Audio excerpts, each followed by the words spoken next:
1.2도입니다. KBS 제1라디오 10시 뉴스를 마칩니다. 아나운서 배창복이었습니다.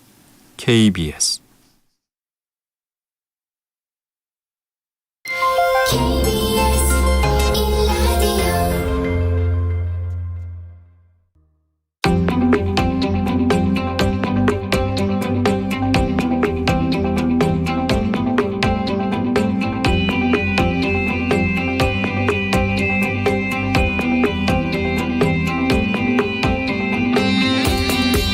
김성환의 시사야.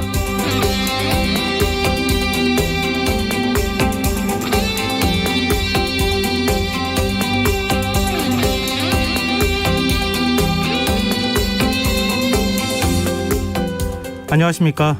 시사평론가 김성환입니다. 문재인 대통령이 오늘 국회에서 임기 마지막 시정연설을 했는데요. 오늘 연설에서 가장 많이 언급된 말은 바로 위기였습니다. 문 대통령은 지난 4년은 국가적 위기의 연속이었지만 코로나19와 일본의 수출 규제 같은 수많은 위기들을 국민들의 참여와 협력을 통해 이겨냈다면서 남은 임기 역시 일상 회복과 경제 회복에 주력하겠다는 의지를 내비쳤는데요.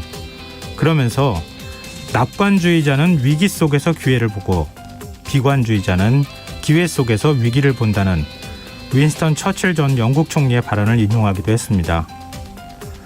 누군가는 문재인 대통령의 시정연설이 원론적 수준에 그쳤다는 평가를 내놓기도 합니다만 위기를 기회로 만들어야 한다는 얘기에 대해선 누구나 공감할 텐데요. 문 대통령이 열거한 미해결 과제들, 세계에서 가장 심각한 저출산과 노인 빈곤율, 산재 사망률과 부동산 문제를 풀어내는 것이 바로 정치의 역할이 아닐까요? 대선 전국에 접어들었지만 정책과 공약이 실종됐다는 말이 나오는 요즘 대선 주자들이 정말 보여줘야 할 것이 무엇인지 다시금 생각해봤으면 합니다. 자세한 정치권 소식 잠시 후 뉴스에서 자세히 살펴보겠습니다. 오늘 오전 KT통신망 장애로 인해 인터넷과 전화, 카드 결제, 증권거래 시스템이 목통되면서 수많은 피해가 발생됐는데요. 왜 이런 상황이 발생했는지, 피해 보상은 어떻게 이루어져야 하는지 더 깊이 있게 들여다보는 인터뷰 시간에서 전문가와 이야기 나눠보겠습니다. 여야의 시각으로 정치권의 움직임을 통찰력 있게 분석하고 토론해보는 시간이죠. 여의도 인싸 코너도 마련되어 있으니까요. 계속해서 많은 관심 부탁드리겠습니다. 김성환의 시사에는 청취자 여러분들의 관심과 참여를 기다립니다. 방송 내용과 관련해 의견이 있으신 분들은 문자 보내주십시오. 당첨된 분들께는 모바일 상품권 보내드릴 텐데요. 참여하실 번호는 샵 9730이고요. 짧은 문자는 50원, 긴 문자는 100원의 이용료가 부과됩니다. 콩 게시판을 통해서도 무료로 참여하실 수 있고요. 콩 어플리케이션과 KBS 라디오 유튜브 채널을 통해서도 저희 방송을 실시간으로 시청 또 참여하실 수 있습니다. KBS 라디오 김성환의 시사야. 그럼 지금 시작하겠습니다.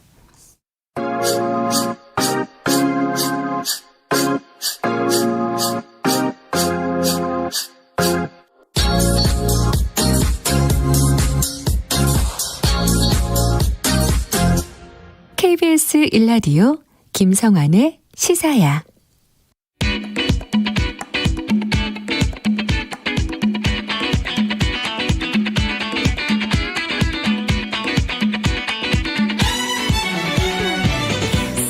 오늘 놓쳤던 뉴스 꼼꼼히 정리해드리는 뉴스야 시간입니다. 김민하 시사평론가 나와 계십니다. 안녕하세요. 안녕하세요. 네, 오늘 문재인 대통령이 임기 마지막 시정연설을 했어요. 어떤 내용이 나왔습니까? 이제 임기 막바지이지 않습니까? 그렇기 네. 때문에 지금까지 이제 좀 신경 써왔던 부분들 이런 것들을 부각을 하면서 앞으로 이제 어떻게 해야 되느냐에 주안점을 두고 예산을 편성했다 이러한 설명을 한 것인데요. 네. 코로나 위기 극복과 경제의 성장 동력 확보 이것을 정부의 양대 과제로 규정을 했습니다. 그래서 앞서 말씀하신 대로 임기 내내 국가적으로 위기의 연속이었다. 이렇게 과거를 돌아보면서 11월부터 이제 단계적 일상회복이 시작이 되는데 이것은 선진국 가운데 코로나 위기 이전 수준을 가장 빨리 회복한 것이다라고 자평을 했습니다. 하지만 그럼에도 경제 회복의 온기를 느끼지 못하는 분들이 많기 때문에 포용적 회복을 끝까지 추진할 것이다. 그리고 부동산 문제 역시도 최고의 민생 문제이고 개혁 과제이다라고 얘기를 했습니다. 이런 과제를 해결하고 완전한 회복을 이루기 위해서 내년에도 재정의 역할이 크다. 라면서 예산안 처리에 대해서 협조를 요청을 했는데요. 내년 예산은 우리 정부의 마지막 예산이자 다음 정부가 사용할 첫 예산이다. 여야를 넘어서 초당적으로 논의하고 협력해달라라고 당부한 게 이제 이런 내용인 것이죠. 그 외에 이제 이전의 시정연설에서 거듭 이제 좀 강조했었던 권력기관 개혁이라든지 최근의 논란인 부동산 개발 비리 의혹 이렇게 좀 정치권과 직결되는 어떤 이슈 이런 것들에 대해서는 최대한 언급을 자제하는 그런 모습이었다고 평가를 받고 있습니다. 네. 근데 연설 시작 전부터 여야 간의 신경전이 좀 치열했어요. 그렇죠. 더불어민주당 측에서는 문재인 대통령을 응원하는 문구를 담은 피켓을 들고 이렇게 좀 환호성을 지르고 했는데요. 여기에 보면은 뭐 문재인 대통령님 평생 지지합니다. 이런 구호가 적혀 있어서 이 팬클럽 같은 분위기가 좀 연출이 됐습니다. 반대로 국민의힘 의원들은 대장동 특혜 의혹 특검 촉구 이런 내용이 적혀 있는 피켓을 들고 이 특검을 요구를 하는 그런 모습이었는데요. 또 문재인 대통령이 본회의장에 입장할 때도 국민의힘 의원들은 자리에서 일어나지 않는 항의성 그런 퍼포먼스를 또 했습니다. 그리고 이제 시정연설을 마치고 나서 문재인 대통령이 본회의장을 나서면서 야당 의원석들을 찾아가지고 뭐 김기현 원내대표라든지 의원들하고 인사를 나누기도 했는데 여기도 그렇게 분위기가 썩 좋지는 않았던 것으로 이제 보이고요. 네. 그리고 문재인 대통령이 연설 전에 사전 환담을 가졌는데 이 자리에서도 야당 지도부는 대장동 의혹 관련해서 엄정한 수사 그리고 특검 수용 이런 것들을 요구하고 또 촉구를 했습니다. 시정연설에 대한 정치권 반응을 좀 살펴봤으면 좋겠는데 우선 민주당은 어땠습니까? 일단 더불어민주당은 이 예산안에 대해서 새로운 도약을 위한 이정표를 담대하게 제시했다. 이렇게 긍정적으로 평가를 했고요. 그리고 국민의힘에 앞서 말씀드린 그런 피켓팅 이런 것들에 대해서 대통령이 국회를 존중하는 데 비해서 이 피켓팅, 샤우팅 이렇게 옹졸하게 반응한 것은 거기에 대해서 깊은 유감을 표한다. 이렇게 얘기를 했고 나쁜 선례가 될 것이고 예산 협치를 기대하는 국민들의 간절한 소망을 배신하는 행동이다라면서 야당을 좀 부정적으로 좀 공격을 했습니다. 야당 반응은요? 국민의힘은 이렇게 좀 이 문재인 대통령의 연설 내용을 평가절하를 했는데요. 국민들은 제발 정권 교체를 해달라고 아우성이다. 그런데 대통령은 오늘도 과거를 미화하기에 바빴다. 국민의 고통과 현실에 대한 공감과 정책 실패에 대한 진정성 있는 사과나 반성은 찾아볼 수가 없었다. 이런 내용들이었습니다. 그리고 정의당의 경우에도 대통령은 K 불평등은 말하지 않았다라고 지적을 했는데요. 이 자화자찬 K 시리즈에 가려진 K 불평등은 외면한 연설이다라는 거였고 대장동 비리라든지 이런 문제에 대해서 박탈감을 느끼는 보통 시민을 향해서 좀 책임 있는 사과라든가 엄정한 조치 이런 것들을 언급했어야 된다라고도 지적을 했습니다. 근데 국회에 제출된 내년도 본 예산이 604조 원이 조금 넘잖아요. 지금 여야가 심사를 해야 되는 상황인데 그 과정에서도 적지 않은 이 불협화음이나 충돌이 있겠죠. 그렇습니다. 지금 사상 처음으로 600조 원을 넘어선 그런 이제 예산이 됐는데 앞서 들으셨던 대로 코로나19 이후의 경제 회복 그리고 글로벌 강국 도약 이런 것들을 목표로 해서 보건, 복지, 일자리 분야 예산과 미래산업 육성 등의 연구개발 예산이 이제 대폭 늘어나서 이렇게 600조 원을 넘어서는 이런 규모가 된 겁니다. 그래서 여기에 대해서 민주당은 이것은 문재인 정부의 마지막 본예산이다라는 점에 대해서 차질 없이 좀 이것을 통과시켜 달라라고 하는 차원에서 야당이 협조를 촉구를 하고 있는 그런 상황인데요. 반면 국민의힘은 예상하시겠지만 그렇게 분위기가 좋지 않습니다. 지금 이게 확장재정 기조로 편성돼 있기 때문에 재정 건전성을 악화시킬 우려가 있다라면서 현미경 심사 이런 것들을 예고하고 있는 건데요. 네. 당장 2025년에 국가 채무가 1,400조를 돌파할 수 있는데 정부는 2023년에나 이 재정 관리를 하겠다는 입장이다라면서 생색은 자기들이 되고 책임은 다음 정권 나아가서 미래 세대에 전가하겠다는 거 아니냐 무책임하다 이렇게 비판을 하고 있습니다. 네, 앞으로도 예산 심의가 순탄치는 않겠네요. 자, 다음 뉴스로 넘어가 보겠습니다. 민주당 이재명 대선 후보 경기도지사직을 사퇴하겠다고 선언했어요. 퇴임 기자회견을 오늘 가졌는데요. 경기도가 대한민국의 표준이 된 것처럼 대한민국을 세계의 표준으로 만들겠다 이렇게 강조를 했습니다. 그리고 경기도의 주인이자 주권자인 이 도민들에게 약속한 바 이 공직자로서의 책임을 다하기 위해서 최선을 다했고 이제는 5천만 국민의 삶을 책임지는 나라의 대표 일꾼이 되고자 한다라고 이 대선 출마의 어떤 포부 이런 것들을 밝혔는데요. 그러면서 이 주어진 임무를 다하지 못하고 이렇게 사퇴를 하게 돼서 대단히 아쉽고 송구하다라고도 이제 입장을 밝혔습니다. 이 남은 이제 경기도정은 이제 후임 지사가 취임할 때까지 오병권 행정일 부지사 권한대행 체제로 운영이 되고요.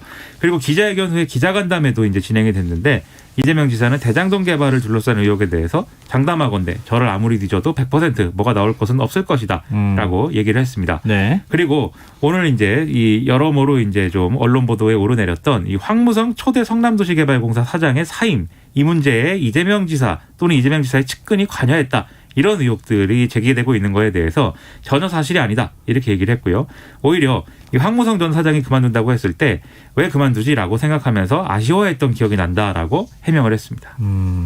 만약에 유동규 전 본부장이 영향력을 행사했다고 하면 유 전 본부장을 사장으로 임명시켰지 왜 그러면 본부장으로 뒀겠냐 뭐 이런 얘기도 사실은 하기도 했고요. 뭐 좀 녹취록이 공개가 된 상황이어서 그렇습니다. 이것도 좀 여러 가지로 파문이 있을 것 같습니다. 그리고 이제 후보라고 해야 되겠네요. 이재명 후보가 웹자사전을 연재한다는데 이게 어떤 겁니까?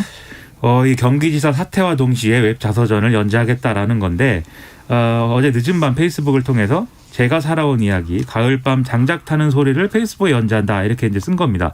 그러니까 이게 새로운 내용을 연재하는 건 아니고요. 예. 이미 이제 나온 책이 있거든요. 이재명 지사의 여러 가지 살아온 얘기라든가 인간적인 면모를 강조하는 그런 네. 얘기인데 지금 가을밤 장작 타는 소리 이런 기분으로 들으라는 거죠. 네, 장작 앞에서 장작 이야기를 타는 누가 소리를. 들려주는 것처럼. 그렇죠. 그 장작 앞에 앉아가지고 드론드론 얘기하는 뭐 이런 분위기인데 네. 이렇게 이 의도에 대해서는 이재명 후보가 이렇게 설명하고 있어요. 나는 일은 잘하는데 싸움닭에 독하다는 이미지가 강하다. 그런데 이거는 자신의 어떤 내면과 감성을 드러내는 일에 본인이 서툴러서 벌어진 일이기 때문에 좀 이미 나와 있는 책에 보면은 이런 인간적인 면모나 진솔한 모습이 더 많이 있으니까 이런 것들을 다른 사람과 공유하라는 조언도 있고 해서 연재를 시작하는 것이다. 이재명이라는 사람이 이렇게 살아왔구나라고 친근하게 봐주시면 감사하겠다. 이렇게 의도를 밝히고 있습니다. 네. 근데 이재명 후보가 내일 문재인 대통령과 회동을 하죠? 그렇습니다. 청와대는 문재인 대통령이 내일 오전 11시에 청와대 상춘제에서 이재명 후보와 면담할 것이다. 차담 형태로 진행할 것이다라고 밝혔습니다. 이 장소에는 이철희 청와대 정무수석까지 3명만 이제 참석하는 그런 자리가 될 거고 그 외에 배석자는 없다. 이렇게 밝히고 있는데요. 이 문재인 대통령하고 이재명 후보의 모두 발언 정도는 이제 언론에 공개가 되는데 비공개 회동에서의 대화 내용은 이제 이철희 수석이 브리핑을 통해서 언론에 전달할 예정이다라고 합니다. 그럼 이제 어떤 얘기가 오갈 것이냐 이게 좀 관건인데 일단 중선관위의 유권 해석을 받았기 때문에 이 유권 해석 범위를 넘어가지 않는 이 비정치적인 범주 내에서 대화를 진행할 거다라고 청와대는 얘기를 하고 있습니다. 네. 2012년에 이명박 당시 대통령하고 박근혜 당시 새누리당 대선 후보 간 만남도 이 선관위의 이런 해석을 받고 만난 것이기 때문에 같은 사례로 보면 된다라고 설명을 하고 있습니다. 네. 대장동 의혹에 대한 국민의힘 정치 공세는 계속되고 있어요. 일단 이 국민의힘은 이재명 후보를 겨냥한 국민검증특별위원회를 출범을 시켰는데요. 국정감사를 준비하기 위해서 이제 만들었던 대장동 게이트 진상규명 태스크포스를 이 특위를 이제 확대 개편해가지고 통폐합한 이런 모양새입니다. 이 대장동 개발과 관련돼서 이재명 지사가 연관돼 있는 듯이 보이는 의심스러운 팩트를 더 적극적으로 발굴을 해서 문제 제기를 하겠다 이런 취지인 건데요. 위원장은 이제 김진태 전 의원. 이 대여 공격수로 이름이 난 이 민진태 전 의원이 맡는다고 해서 네. 여러모로 이제 이것도 관심을 모으고 있습니다.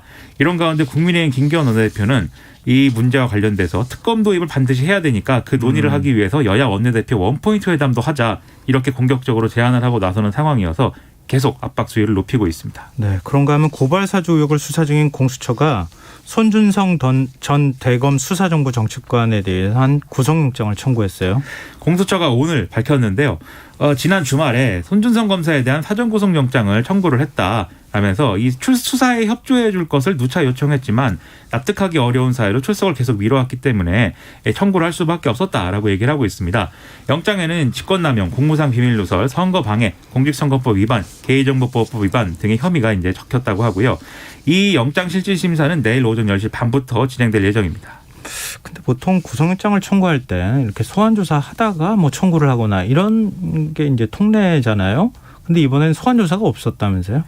그 문제가 뭐냐면 이렇게 이제 소환 조사를 일단 하는 게 이제 말씀하신 것처럼 이제 통상적인 절차고요. 그런데 예. 지금 손준성 검사는 소환 조사에 계속 응하지 않고 있던 상황 아닙니까? 이렇게 소환에 응하지 않으면 체포영장을 발부받아 가지고 체포를 네. 한 다음에 그 다음에 이제 구속영장을 청구하는 게 일반적인 절차인데 지금 이제 언론 보도를 보면 공수처는 손준성 검사에 대해서 이제 조사에 응하지 않으니까 체포영장을 청구했다가 기각이 됐다고 합니다. 그러자 이제 구속영장을 청구한 그런 상황인데요. 예. 법원은 출석 요구에 응하지 않을 우려가 있다고 단정할 수 없다라고 판단한 거였는데 실제 예. 출석이 이루어지지 않았기 때문에 체포영장을 재청구하는 것도 의미가 없다고 판단했고 차라리 구속영장을 청구를 해서 법원의 판단을 받아보자라는 그러한 승부수를 이제 띄웠다라고 볼 수가 있는 대목입니다. 네. 그리고 이렇게 구속영장을 청구한 것에 대해서 그만큼 공수처가 지금 혐의 입증에 자신 있다는 거 아니냐 이런 해석이 나오는 반면 또 한편에서는 기각이 될 것까지 예상하고 예고된 실패로 가는 거 아니냐라는 우려도 한쪽에서는 또 나오고 있는 상황입니다. 손준성 검사는 어떻게 얘기합니까? 일단 방금 말씀드린 이런 절차가 전혀 지켜지지 않고 구속영장이 청구된 것은 문제다. 그리고 구속영장을 청구할 때 알려주지 않고 청구한 이후에야 이제 알려졌기 때문에 그것도 방어권을 지켜주지 않은 것이다라고 주장을 하고 있고요. 그리고 공수처가 이 수사를 받으러 오라고 이제 하는 취지에서 보낸 문자를 공개를 했는데 네. 그 문자 내용을 보면은 야당 대선 후보 선출 일정이라든지 이런 게 언급이 되면서 빨리 와서 조사를 받으라고 돼 있거든요. 그러니까 이걸 보면은 정치적인 고려까지 이제 들어가 있는 거 아니냐라고 반발을 하고 있는 그런 상황입니다. 그리고 같은 취지로 윤석열 전 검찰총장의 경우에 오늘 TV 토론에서도 재차 이것은 공수처가 대선 개입을 하고 있다. 이것은 영장 사주이다. 이렇게 주장을 했습니다. 글쎄요. 하여튼 정치적으로 해석하는 건 해석하는 거라도 현직 검사잖아요. 그렇습니다. 조사받으러 오라 그러면 뭐가 그렇게 받기 어려운지 참 검사기 때문에 그런가요? 여러 설명을 하고 있습니다. 변호인이 선임이 안 됐고 뭐 여러 가지 사정이 있었고 이렇게 설명하고 있지만 사실 시한이 많이 지나지 않았습니까? 네. 기간이. 그동안 계속 그러한 절차가 진행이 안 됐다는 것이 사실은 납득하기 어렵죠. 네. 오늘 뉴스아이 여기까지 하겠습니다. 지금까지 김민하 시사평론가였습니다. 고맙습니다. 고맙습니다.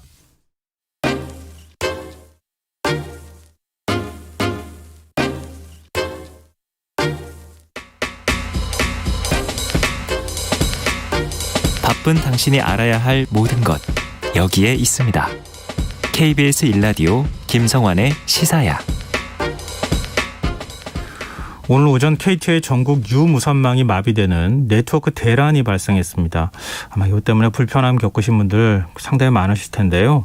KT 측은 처음에 디도스 공격 때문이라고 설명했다가 네트워크 경로 설정 오류에 따른 장애라고 입장을 번복하기도 했습니다. 3년 전 KT 안현지사 화재 사고 때보다 피해 범위가 훨씬 넓은 만큼 보상 요구가 빗받칠 것으로 보이는데요.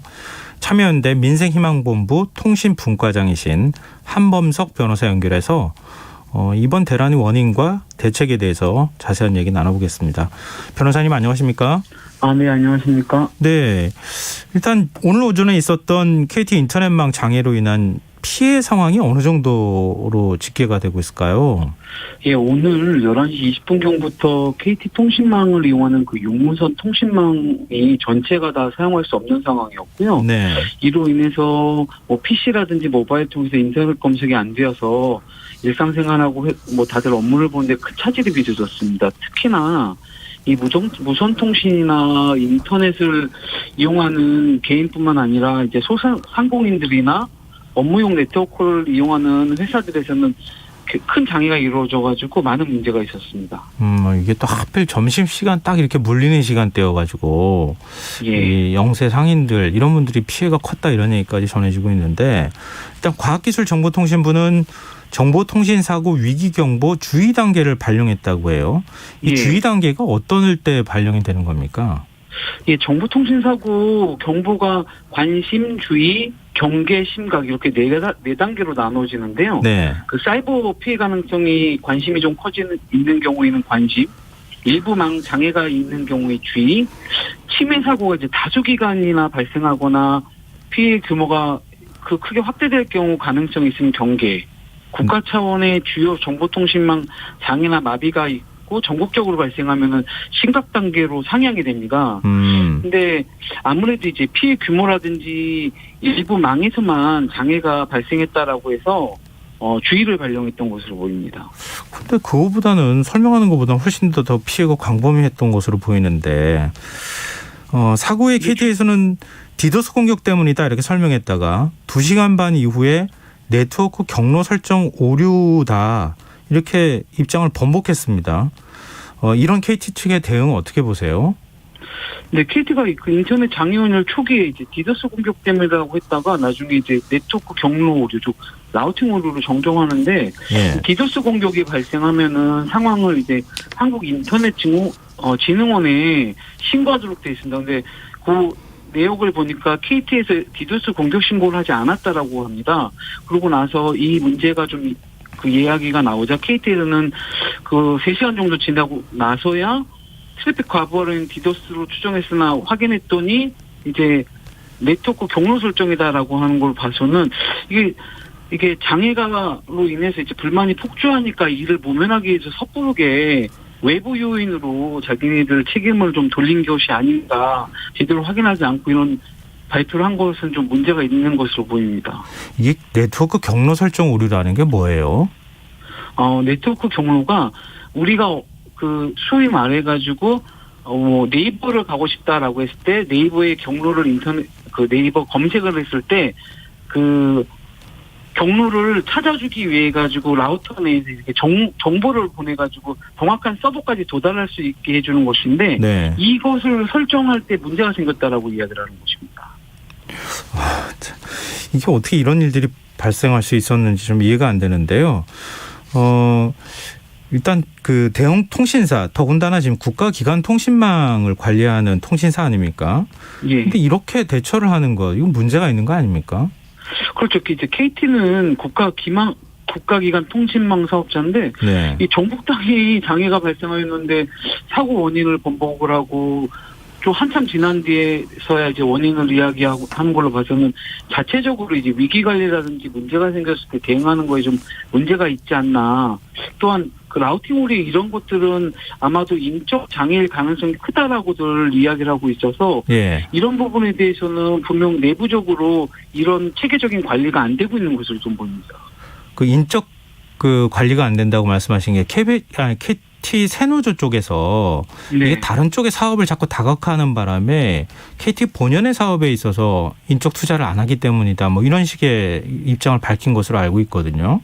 근데 그런 네. 맥락에서 말씀하시는 겁니까? 예, 아무래도 KT나 이제 근래 이제 통신사들이 통신망보다는 요새 이제 부가적인 서비스로서 수익을 창출하기 위해서 다른 여러 가지 기타 사업을 넓히다 보니까 기본적으로 안정적으로 운영해야 되는 본인의 사업에는 좀 등한시하고 있는 게 아닌가. 그래서 이런 사고들이 반복되는 것이 아닌가 싶습니다. 근데 지금 이제 피해를 보신 분들이 상당히 많아요. 네. 저희 청취자 분 가운데 메이와쿠님께서도 오늘 우리 공장에서 오늘 먹통이라서 소재를 못 붙이고 그랬다. 이렇게 또 얘기를 공장이 이제 제대로 돌아가지 않았던 거죠. 그리고 집에서 권혁호님은 컴퓨터 전원 켜보고 껐다가 이거 뭐 반복하고 이런 일들을 했었다. 이렇게도 얘기하시는데요. 네. 이 피해자들이 보상받을 수 있겠습니까? 이제 약관만 적용하면은 실질적으로 이제 약관의 기준의 범위에 들어가는 시간이 아니기 때문에 이용자들이 이제 보상을 받지 못할 가능성도 있습니다. 그럼 그냥 이렇게 넘어가는 겁니까? 그럴 수는 없죠. 근데 이제 이 약관에 따라 가지고는 기본적으로 연속해서 3시간, 뭐 한 달에 6시간을 기준으로 해가지고는 뭐 월정액과 부가 사용액 뭐 8배 또는 6배, 인터넷 TV 같은 건 이제 3배를 보상하도록 되어 있는데요. 이거와 관련해서는 그동안 이것을 못 미치더라도 통신사에서 어느 정도 일부 보상을 하는 사례도 있었습니다. 그러면 통신사는 요금 받아갈 때는 따박따박 받아가고 네. 불편함 끼칠 때는 뭐 약관이 3시간 이상 불통이었을 때니까 우리는 보상할 책임이 없습니다. 이렇게 얘기한 건 너무 무책임한 거 아닙니까? 네, 그렇죠. 이것과 관련해가지고 그동안 많은 이야기가 있었고요. 이전에 이 아영 지사 화재가 났을 때도 이것과 관련해가지고 논의가 많이 있었습니다. 그래서 이런 손해배상과 관련해가지고 많은 좀 더 책임을 물어야 된다. 이것과 관련해서 좀 더 구체적으로 어떤 것을 할 수 있도록 뭐 통신사들에게 과중하게 어떤 시스템을 도입해야 된다 여러 가지가 있긴 했었지만은 이것과 관련해서는 그 피해 보상과 관련한 시간에 대한 부분은 없이 단순히 보상 금액만 6배에서 8배로 늘리는 것만으로 이야기가 되고 끝나가지고 많은 아쉬운 점이 있었습니다. 지금 약관을 좀 수정할 수는 없는 겁니까? 이 약관 자체가 실질적으로 문제가 있고 현재에서도 아까 말씀드린 것처럼 보상 기준 자체는 건드리지 않고 보상하는 것만 한 6배에서 8배 금액이 얼마 안 됩니다. 이걸 유지해가지고 문제가 있어서 이제는 이게 저희들이 통신 자체가 초고속, 초연결, 초저 지연 시대라고 계속 5G 시대다라고 이야기하고 있고 유무선 서비스를 이용하는데 10분만 안 돼도 아까 말씀하셨던 것처럼 영업시점에도 일어나고 여러 가지 불편이 발생을 하는데 분명히 약간은 개선이 돼야 된다고. 이거 관련해가지고 네. 이 기준 자체가 3시간 이상이다, 6배나 S 또는 8배를 배상하는 기준이 너무 낮아서 통신사가 이제 재발 방지 대책이나 사전 점검 시스템을 세우는데 너무 소극적이니까 이런 부분에 대해서 실질적으로 좀 더 과중하게 책임을 물을 수 있는 징벌적 손해배상과 관련된 거나 집단소송이나 여러 가지 제도를 통해 가지고 통신사에게 좀 더 책임을 물릴 수 있는 방안으로 이루어져야 될 건데 마찬가지로 약관에도 네. 이게 개개인에 대한 보상이 아니고 전체 저희 사회 이번에 피해를 보면 이제 전국 단위로 일어나는 거에 대해서는 좀 더 과중한 책임을 물을 수 있도록 약관이 변경돼야 될 것 같습니다. 네, 알겠습니다. 오늘 말씀 여기까지 듣겠습니다. 말씀 고맙습니다. 예, 감사합니다. 네, 지금까지 참여연대 민생희망본부 한범석 통신분과장이었습니다.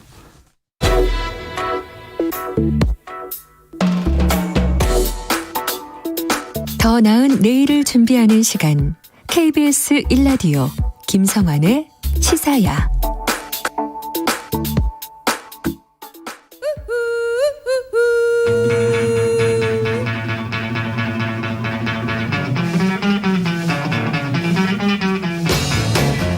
정치인의 눈으로 여의도 국회 움직임을 통찰력 있게 꿰뚫어보는 시간입니다. 여의도 인사이트, 줄여서 여의도 인사인데요.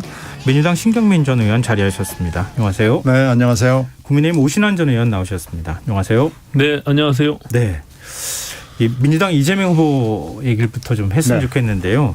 그동안에 원팀이 되겠느냐. 네. 근데 신 전 의원님께서는 약간 회의적인 입장을 많이 보내셨었어요. 아니, 뭐 형식적으로야 되죠. 아, 그러셨어요?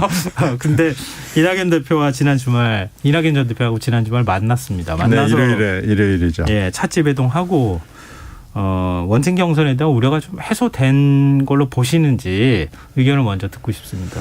글쎄, 그건 이낙연 후보한테 일단 달려있지 않았어요.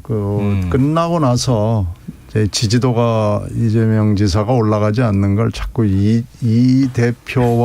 전 대표와의 회동이 안 이루어져서 그런 것처럼 캠프 쪽에서 얘기들이 흘러나왔는데 네. 뭐 만나고 안 만나고가 전혀 중요하지 않고요. 그건 그리고 원팀을 선언을 한 번도 원팀을 안 하겠다고 얘기를 한 적은 없었습니다. 그런 기록은 찾아보면 없고요. 네. 만나자. 다만 국감 끝나고 만나자 하는데 바로 동의를 했고, 그리고 이제 그 62대 28이라는 3차 선거인단 그것 때문에 결국은 50%가 넘지 않아서 그 여진이 있었잖아요. 예. 그래서 그 여진과 관계없이 국감 끝나고 만나자고 서로 전화를 했고, 그래서 국감 끝나고 약속을 잡은 겁니다. 그게 이제 일요일 어제 오후에 만나자 이렇게 약속이 됐고, 만났을 때 무슨 얘기를 할 것이냐. 근데 지금 언론의 관심은 타이틀이었죠. 상임고문. 그렇죠. 예, 선대위원. 뭘 하냐 그러는데 예. 그 타이틀 문제는 처음부터 상임 고문이냐 상임자가 붙냐 안 붙냐 그런 문제 정도였고, 예.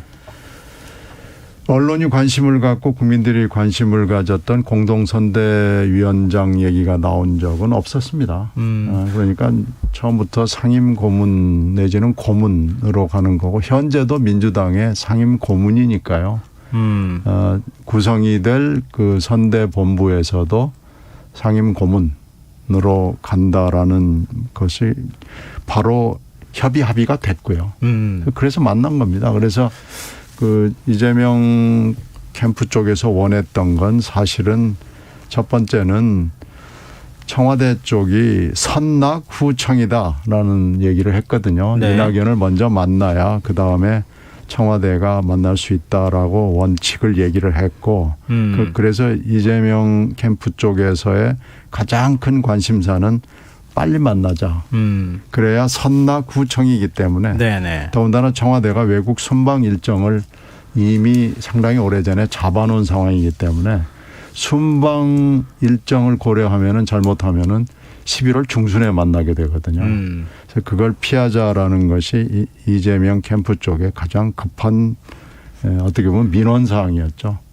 그래서 어제 만나게 된 겁니다. 근데 너무 쿨하게 말씀하세요. 이렇게 만났으면은 네. 이제 원팀 되는 겁니다. 이렇게 좀 얘기해 주셔야 되는 거 아닙니까?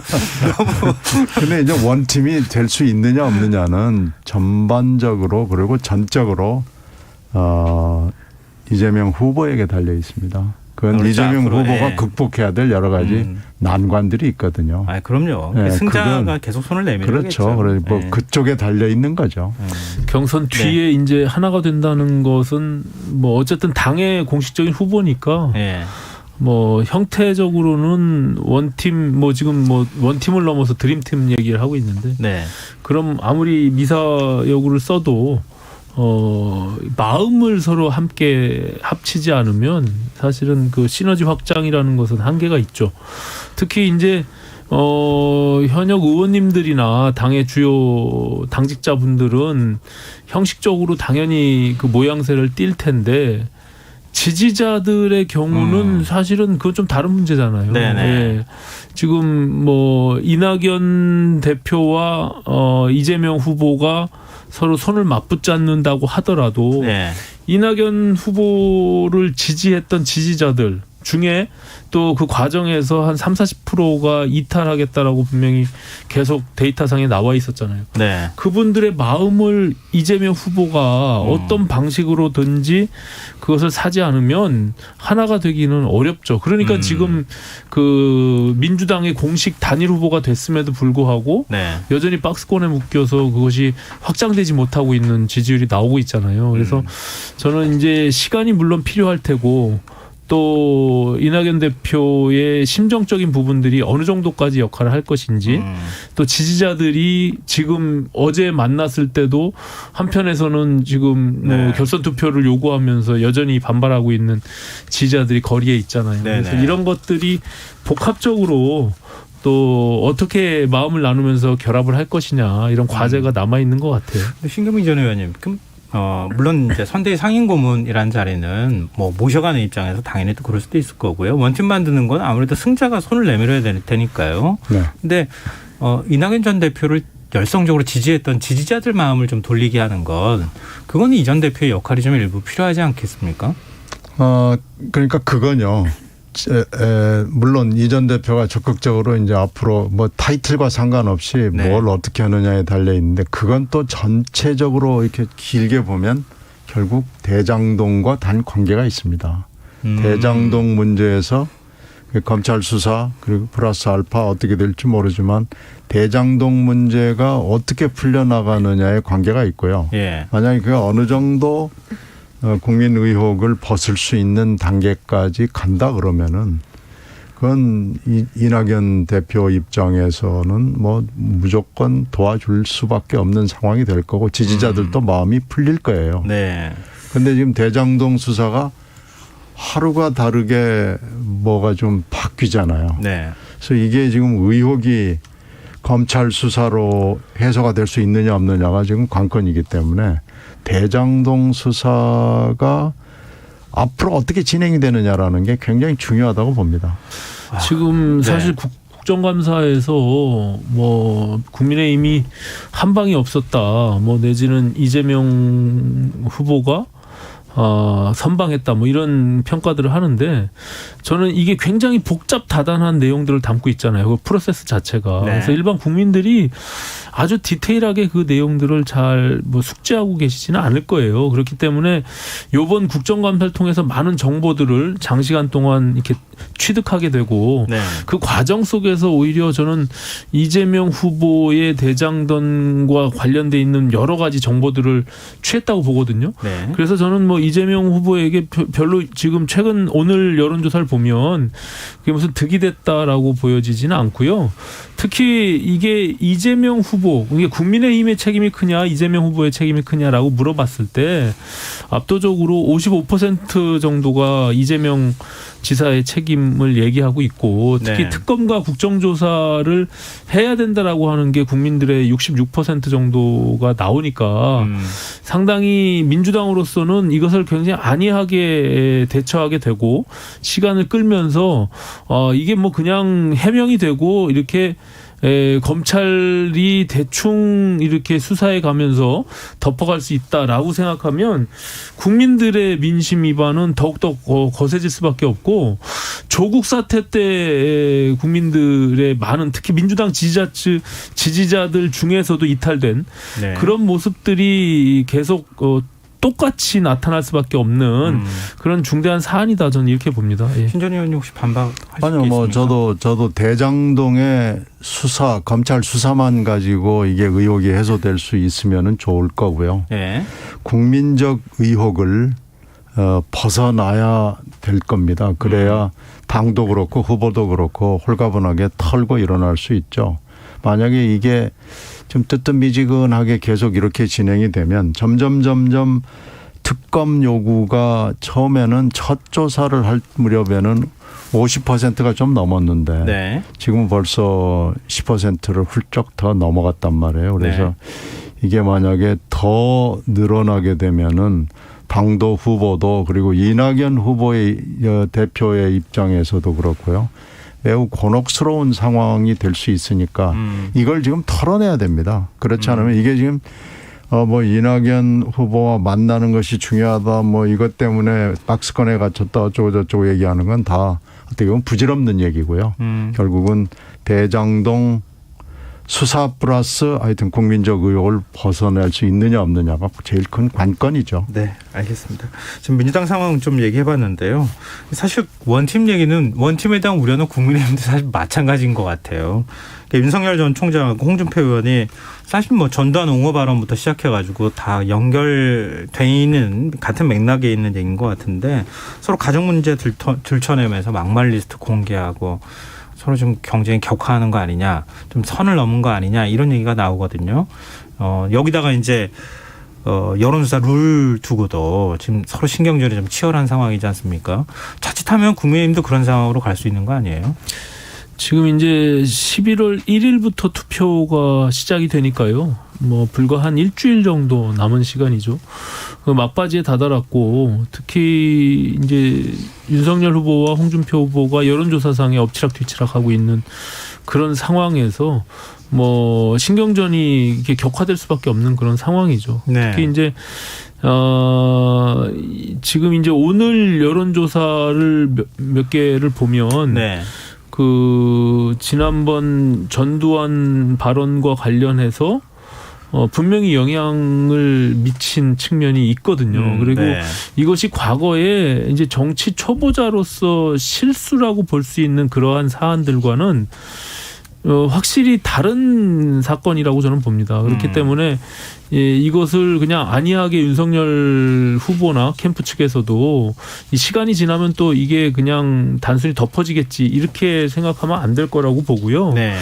그 이후에 이제 또 뭐 개사과 이런 논란도 이게 굉장히 진지하고 중요한 문제임에도 불구하고 그렇게 가볍고 안이하게 대처하는 모습들이 오히려 국민들의 분노를 더 사게 했던 측면이 있고 이게 전두환 정권이 정치는 잘했다라고 하는 생각을 과연 대한민국 국민들 중에 과연 몇 명이나 그렇게 생각을 할까? 이게 단순히 무슨 본인이 실수라고 보기보다는 그런 어떤 역사 인식에 대한 본인의 지금까지의 어떤 그 인식의 흐름이랄까요? 뭐 이런 것들이 윤석열 후보가 저런 인식을 하고 있구나라고 국민들이 인식한 거란 말이에요. 네. 그래서 옅은 지지층을 갖고 있는 사람들이 이미 이탈을 할 수밖에 없는 상황이고 저는 오늘 여론조사에 그것이 일부 반영이 됐다 이렇게 보고 요 다음 여론조사를 만약에 추이를 봤는데 그것이 계속 하강 국면을 갖게 되면 네. 저는 상당히 11월 5일 날 파이널 경선에 영향을 미칠 수밖에 없다. 저는 이렇게 봅니다. 근데 윤 전 총장의 사과가 진정성 있는 사과냐. 이제 이게 굉장히 문제인 것 같아요. 근데 윤 전 총장이 지난 23일 당원들에게 또 이제 단체 문자 보냈다는 거 아닙니까? 거기 보면 어떤 것들도 저들의 공격거리가 될 수 있다는 것을 느끼고 더 경계하고 또 단련하겠다. 이게 사과처럼 느껴지지 않는 이런 이제 태도를 보인 것, 이 이제 당에서도 좀 지적하는 목소리가 나오거든요. 신전 의원님 어떻게 보십니까? 그러니까 전두환 대통령 발언은 역사 인식을 보여줬다면은 사과 문제, 사과로 하는 게 한 번이 아니고 3번이었단 말이에요. 돌사과부터 시작을 해서 인도 나무 사과, 그다음에 개사과까지 해서 사과를 3번씩이나 이렇게 시간차는 물론 있지만 했다는 것은 개인적 자질을 보여주거든요. 그래서 그런 점에서 공적으로도 그렇고 개인적 자질 문제에서도 그렇고 굉장히 회의적인 시각을 일반인들한테 아주 광범하게 퍼뜨리는데 큰 기여를 한 거예요. 그래서 만약에 홍준표 후보에게 진다면 이걸 겁니다.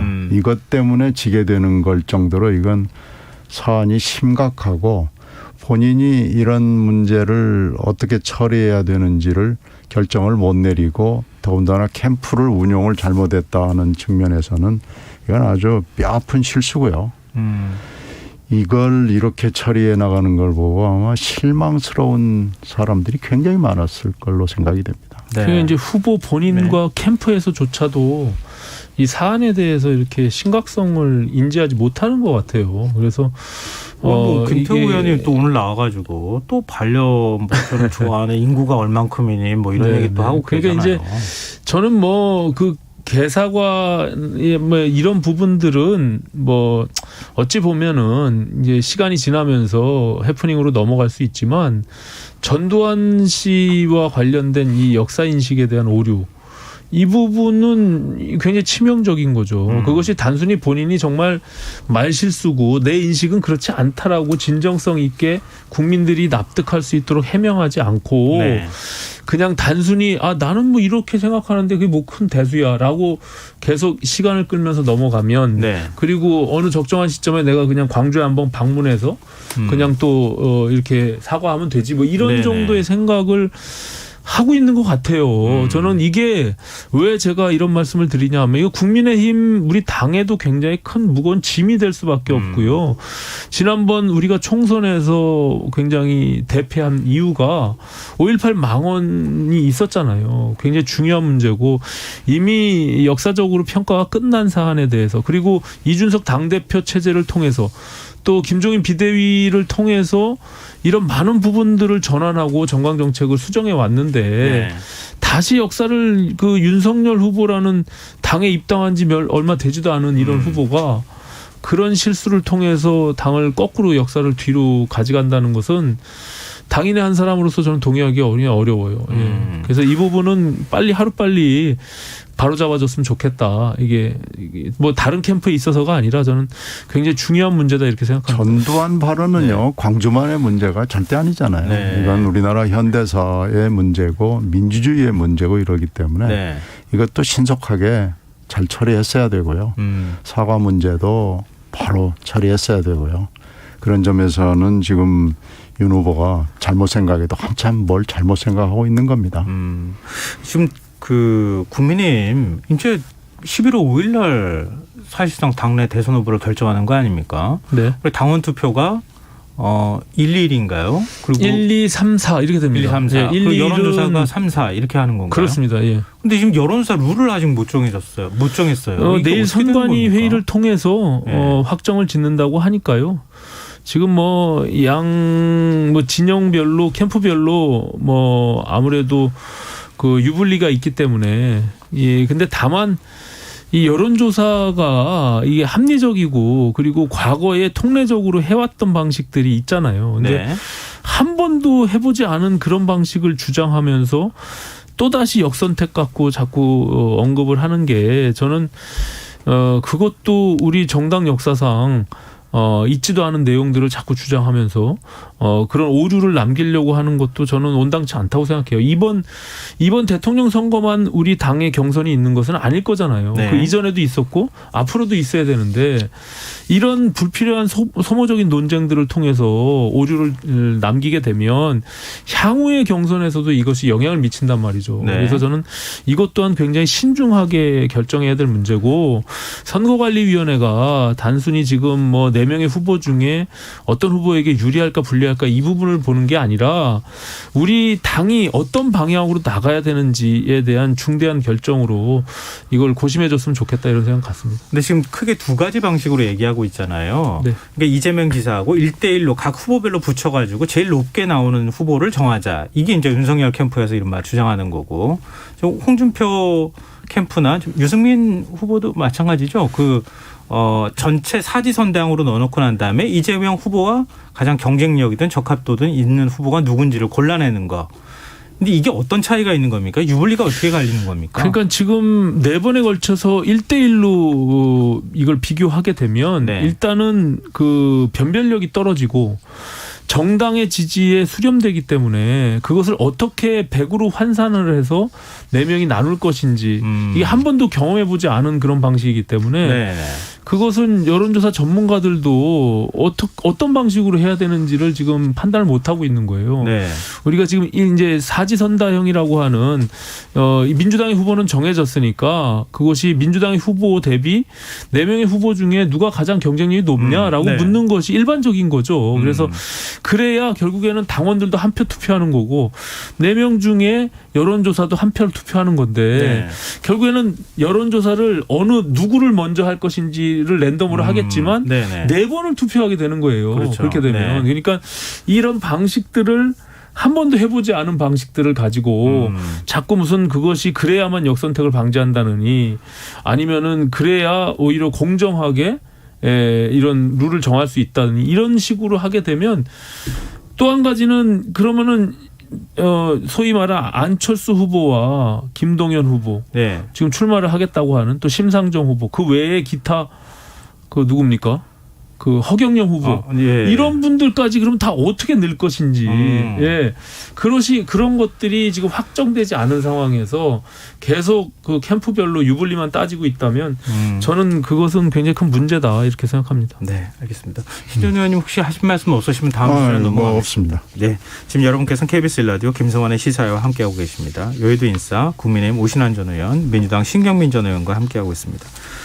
이것도 혹시 국민의힘 얘기로 할 수밖에 없는데 이준석 대표가 김종인 전 비상대책위원장과 만났다고 지금 알려지고 있지 않습니까? 문성열 전 총장하고도 뭐 만났다고도 얘기하는데요. 김 전 위원장이 만약에 후보가 확정되면 선대위원장 맡는 것 이거 결정이 어떻게 어디까지 얘기가 된 겁니까?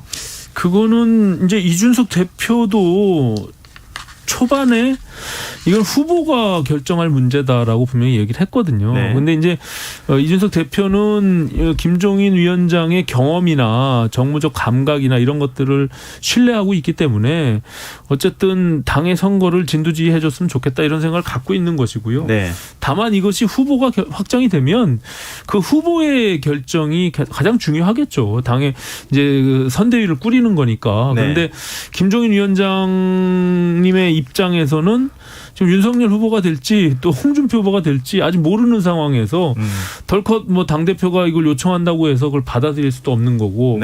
그러니까는 좀 11월 5일 날 결정이 되면 추후에 충분히 그걸 판단해서 결정하겠다. 그리고 또 그 후보가 요청을 해야지 만약에 홍준표 후보와는 지금 관계가 굉장히 껄끄럽잖아요. 홍준표 후보는 절대 원하지 않을 거예요. 홍준표 후보는 뭐 요청도 안 할 뿐만 아니라 근데 지금 이준석 대표가 요청한다고 해서 했다가 만약 홍준표 후보가 당의 후보가 되면 나는 내가 후보인데 나는 원치 않는다 그러면 그거 얼마나 웃기는 꼴이 됩니까? 참 김 전 위원장 마음은 윤석열 후보 쪽에 가 있는 거 아닌가 자꾸 그런 얘기가 나와가지고 그건 뭐 사실 단언하기 어려운 건가요? 본인은 또 우리는 뭐 그렇다고 보는데 본인은 또 그게 아니라고 하시니까 뭐 일단은 후보가 결정되면 본인의 어떤 뭐 입장을 밝히겠다고 하니까 좀 기다려봐야죠. 네, 신 전 의원님 민주당도 뭐 용광로 선대위 만들기 위해서는 이해찬 전 대표 다시 등판해야 되는 거 아니냐 이렇게 얘기하고 있는데 가능성 있다고 보세요? 뭐 이재명 지사하고 뭐 굉장히 친밀한 관계를 유지했고 이제 이해찬 전 대표가 말로는 자기는 아니라고 그러는데 그쪽 캠프의 일원으로서 또 저하장으로서 역할을 해왔다는 건 그건 공개된 비밀이거든요.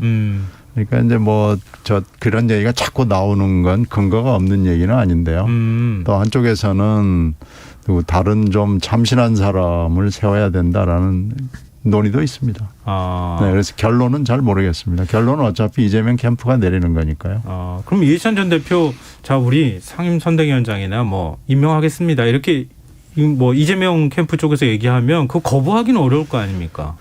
글쎄요. 뭐 그 욕심이 있는 사람이니까 뭐 받을 수도 있죠. 상임은 뭐 당 대표가 송영길 대표가 당연히 하는 거고요. 지금 공동선대위원장을 누구누구가 하느냐라는 것이 관심거리고, 또 하나 관심거리는 후보 비서실장이나 총괄본부장을 이낙연 캠프 쪽에서 맡아달라는 얘기가 있어요. 근데 이제 이낙연 캠프 쪽에서는 그게 무슨 의미가 있겠느냐.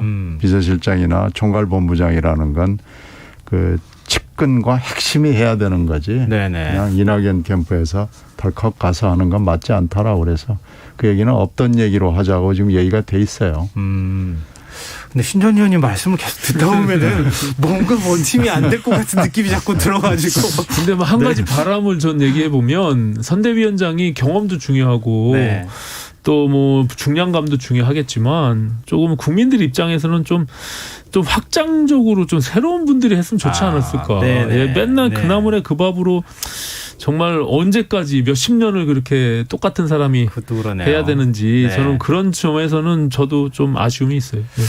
이 정치권이 변하기가 굉장히 어려운 것 같습니다. 민주당 얘기를 하면서 김성인 전 비대위원장을 약간 디스하신 것 같은 느낌이 좀 드는데요.